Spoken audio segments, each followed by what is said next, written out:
There are three approaches to define what managers do. First of all, according to the functions they perform, then the roles they play, and the skills they need. So, according to the functions the manager perform, the manager is going to do planning, organizing, leading, controlling.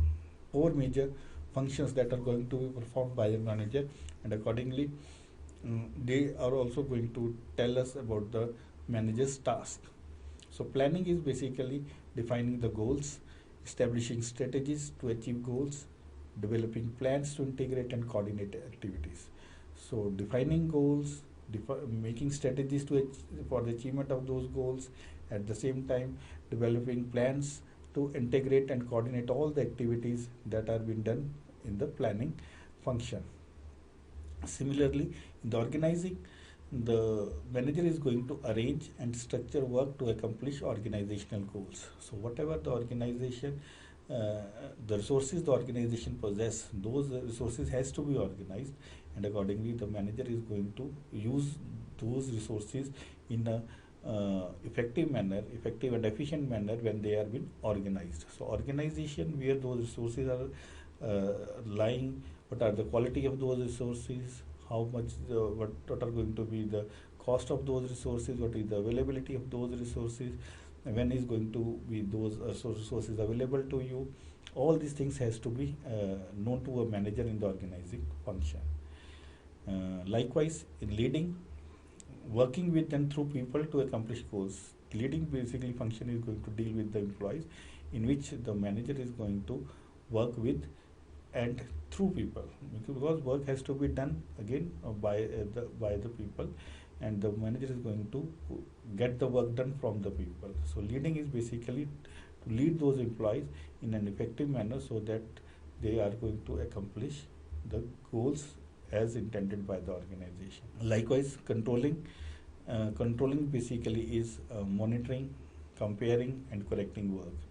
Monitoring means what are going to be the actual performance of the employees or the department, or even we can see about the machines, but how they are working, and then comparing those actual performance with the desired one, with the targets. So if the actual performance is going to be less than the targeted, then those variations need to be corrected in the correcting work. So monitoring, comparing and correcting, these are being the major task in the controlling function. So this diagram also shows all these four functions in what we have like discussed in the previous slides. So basically these all the four functions, they are going to achieve the organizational stated purpose, means organizational goals are going to be achieved through these four functions. So according to the role managers play, so rules are the specific actions or behaviors expected of a manager. So what a manager is going to do, what specific actions or behaviors the manager is going to have in the organization, or how they are going to behave in the organization, what specific actions they are going to take in the organization, that defines the manager's role. So Mintzberg, an author, has identified 10 roles grouped around interpersonal relationships, the transfer of information and decision making. So these 10 roles are being grouped around the different headings like interpersonal relationships, the transfer of information and the decision making.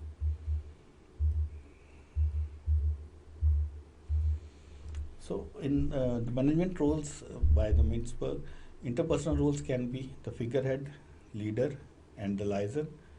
Informational roles can be monitor, disseminator and spokesperson. In the decision roles, the manager can act as an entrepreneur, disturbance handler, resource allocator and negotiator.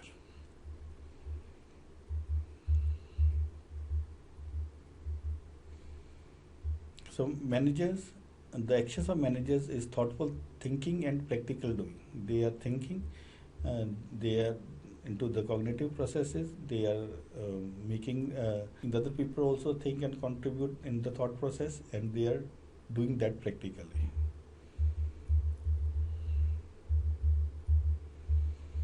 So Talking about the Mainsburg managerial roles in the category of interpersonal roles, figurehead means they are the persons. The manager is a person who is going to represent an organization, represent a department, represent you can say basic staff, or the employees. They are going to represent. So the figurehead role is going to be found by the manager, and manager is going to represent those things in the meetings with other departments also, meeting with other organizations also, or meeting with the different stakeholders. So that is figurehead role. The leader, the manager is going to lead all the employees in managerial and as well as non-managerial employees, so that they are achieving the organizational objectives in a good manner. Then liaison and manager, in the liaison function, the manager's role is going to be, they are going to have different kind of agreements, and they are going to have different kind of commitments with the other departments. They are going to have promises. They are going to fulfill those promises on the behalf of the staff. In the informational roles, they are going to monitor the information that is going to be flow in and outside the organization, as well as in and outside the department also.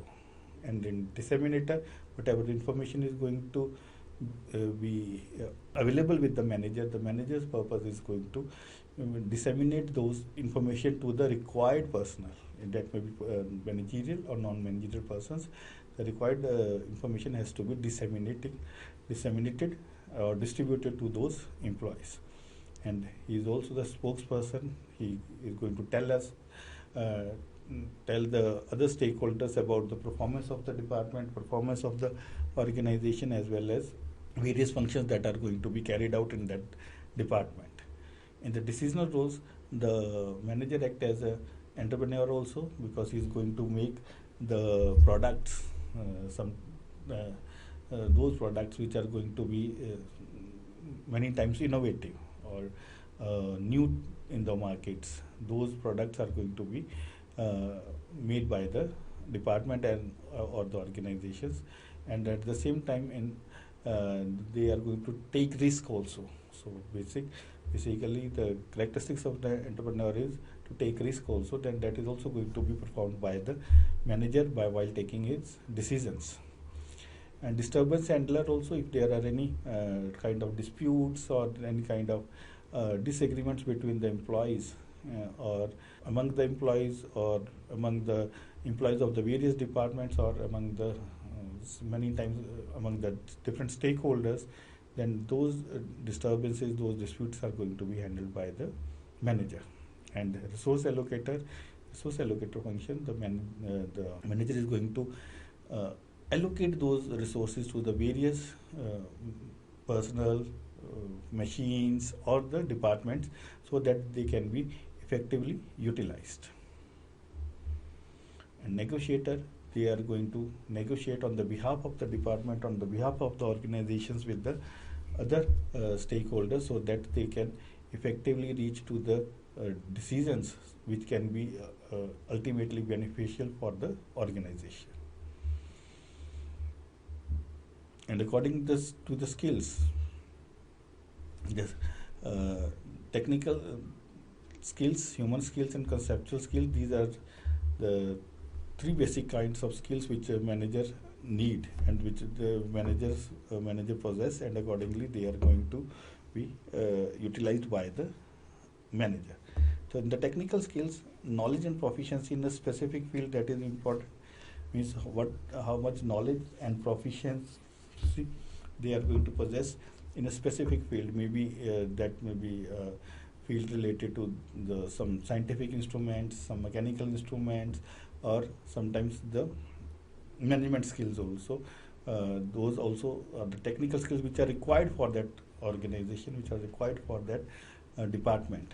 So those technical skills should be possessed by the manager. Human skills, if we are going to talk about human skills, this is the ability how they are going to work well with other people. It means how they coordinate with other people, how they cooperate with other people to get the required work done from the people. The conceptual skills, it is basically the ability to think and conceptualize about abstract and complex situations concerning the organization. The ability to think, how they are going to, the cognitive processes which they are going to utilize, how they are going to conceptualize it, about the position, about abstract and complex situations which are going to be faced by the manager in the organization.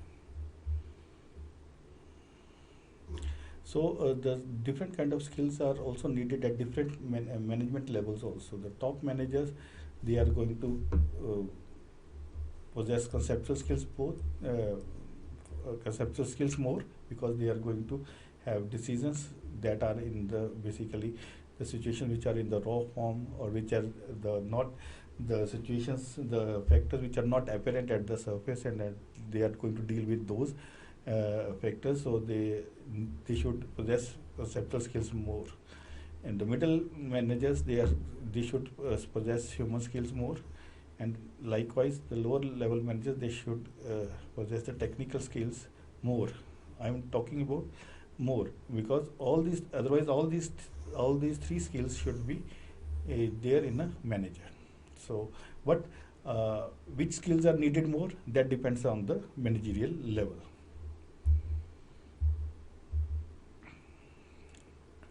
So, in a present situation, how the manager's job is changing, if we talk about this concept, we can see that the increasing importance of customer is also a challenge for a manager. So customers, the reason that organization exists, because ultimately the revenue is going to be generated by the customers only. So dealing with the customers, and the customers are gaining more and more importance in the organization in the present time. So managing customer relationships is the responsibility of all the managers and employees. So it becomes very important to have a strong customer relationships. So customer relationships become very important, and it is not only the task of basically of the manager, but it is the task of every employee to have a strong customer relationships. Then consistent high quality customer service is essential for the survival. So customer service becomes the most importance for any customer, and they need individualized and customized customer service, and that has to be provided by the managers. Then innovation, doing things differently, exploring new territory, and taking risks. So managers should encourage employees to be aware of and act on opportunities for innovation. So from the SWOT analysis, so whatever the opportunities and threats the company is going to have, those opportunities need to be accordingly. Opportunities has to be grabbed, and the threats has to be removed to the organization, so that it becomes important for the success of the organization. So this slide basically show the changes that affect a manager's job. Changing technology or the digitization, changing security threats due to internet, cyber crimes, etc. Increased emphasis on organizational and managerial ethics, that is also becoming day to day very important. Then increased competitiveness, competitive edge is very important for an organization. And with these changes, what is going to be the impact, the change or impact? If changing in technology, digitization is going to be the major concern, then shifting organizational boundaries, virtual workplaces, more mobile workforce, flexible work engagements, empowered employees, work-life personal life balance. The work-life balance basically they become very important.